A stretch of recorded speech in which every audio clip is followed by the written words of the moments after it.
Hey friends, so I'm coming to you today from the brand new venue 201. Used to be C.A.L.M Chapel, and we just decided we'd make a change. You know, change is good. Sometimes we have to change things up a little bit, and after doing some polling, we just decided that we could make more income if we changed it up, so that's why it's about that. But today, I wanted to share with you a little bit about our history of C.A.L.M. So, as you all know, most of you know, God planted this seed in my heart about 6 years ago, and He just kept showing it to me and showing it to me. And then finally, I said, "Okay, God, I'm going to do this." So, I started from there, started making friends, started going to small groups, talking, sharing with people, and then things just kind of came together. We were given a building, two buildings over on Redwood, and from there, we did a rehab, which took us about a year on the C.A.L.M house, and then the C.A.L.M Chapel, which is now venue 201, took us about another year after that. But it was all okay because God has plans for everything. But I wanted to give you just a little insight into what we actually do at C.A.L.M House. So we are currently a 5-month program. And you may be wondering, well, you used to be a 9-month program. And the reason is because we found that the women really just need a place to come to get their heads together, get a job, get moving, get some sort of an ordinary schedule going, and then save up their money and get ready to move on into their new place. And so that's why we changed it to a 5-month program. And we want the women who really want to learn a different way to live. Maybe what's they've been doing forever is not working for them.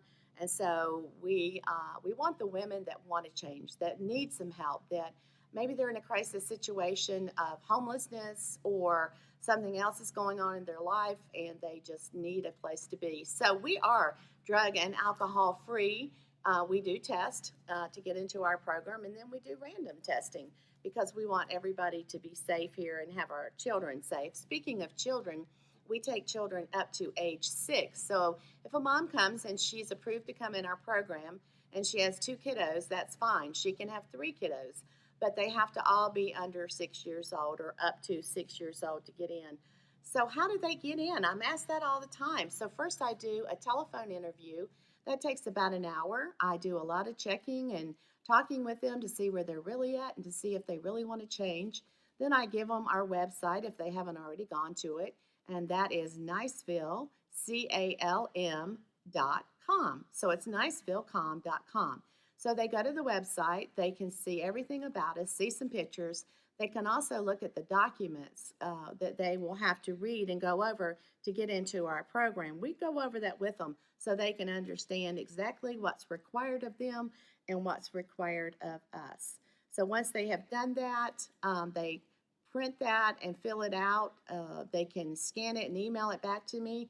They can drop it off, but I have to have a copy of that document of the actual application that's signed to bring them in. So when that time happens, they come in and talk to all the executive board members that are available that day. And then when we're all done, we do an interview process with them. We all vote. It's very good the way we do it. So I send out an email and everybody votes to accept the applicant or not. 9 times out of 10, we accept the applicant and we go on from there. So that's kind of how it happens to get into our program. Once they get in, they have to follow all the rules and do all the things that we ask of them. We are a transitional home. We are not a domestic abuse shelter or any other shelter. We're not. We're a home. A home is where everybody lives together, they operate together, they clean the home, they cook in the home, they help watch each other's babies. It's just like any home. It is congregate living, so we're very careful with things that are going on during COVID. We were very careful with washing our hands, wearing our mask inside, just really thinking about what we were doing. We took an extra step with having everybody step into a solution that just gets the germs off the bottom of our shoes. And so that's a little bit about that. In families, sometimes, things aren't always great. So we talk out the problems, we work them out together. Understand that C.A.L.M House is not for everyone. Sometimes girls come in and they're like, hey, this isn't working for me. and I can't do all this. I can't follow the rules. I can't stop hollering. I want to spank my kid. I'm slamming the doors. I don't like your rules. And so we just tell them that we appreciate their time with us, but it's probably time for them to go. And if we initiate that, that's because we can see that they've got some things going on that just will not work within our program. And then we have to ask them to leave.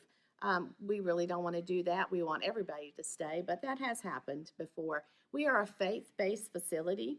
We do not push God or the Bible on anyone, but we do speak about God and His love for us and how He can change anyone's life. You know, God is in the business of miracles, and we see miracles here all the time. We see needs met, we see lives that are being changed.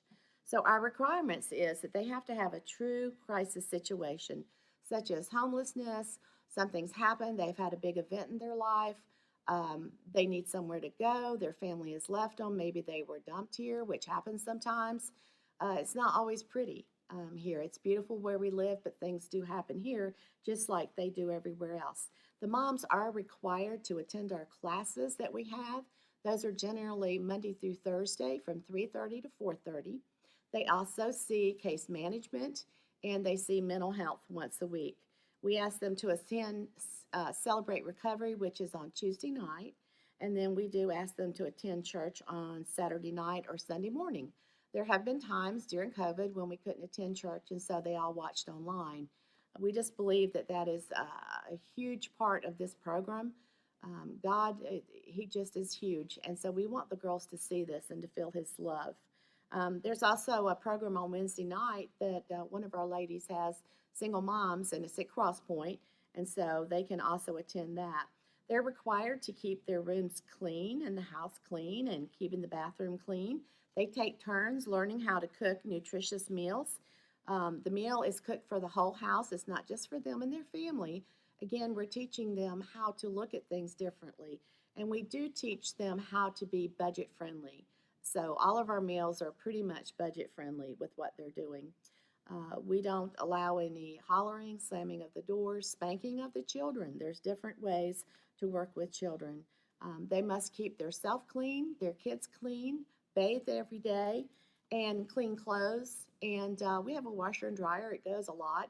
So that's available. So we're teaching them again that this is how you do good things. There's a $100 room deposit to get into the rooms, but if the moms don't have it, we work with them. And when they start working, we just take a portion of that when they can slide it over to us because we want them here in the program. We don't charge them anything to live here. They live here for free. Their food is provided for free. We do that because of friends like you in the community that have reached out and said, hey, I want to be a part of this. They do get the money back unless their room is in need of repair, holes in the walls, paint's been chipped off or pulled off or some other things torn up. But we do want to give that back, but if we can't, we just can't. So again, the moms live here free of charge, and they have to work 20 hours a week.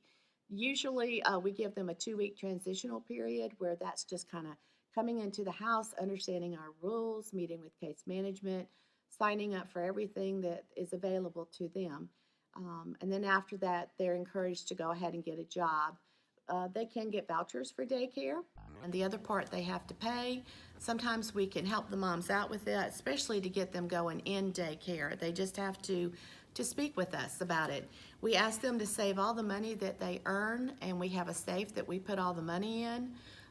We like for them to see that it's their money, they're saving it. They have a witness that signs the envelope, and they sign the envelope, and then it's tucked away safely. So when they're ready to leave and move on, they have money saved up, especially if they start working right away.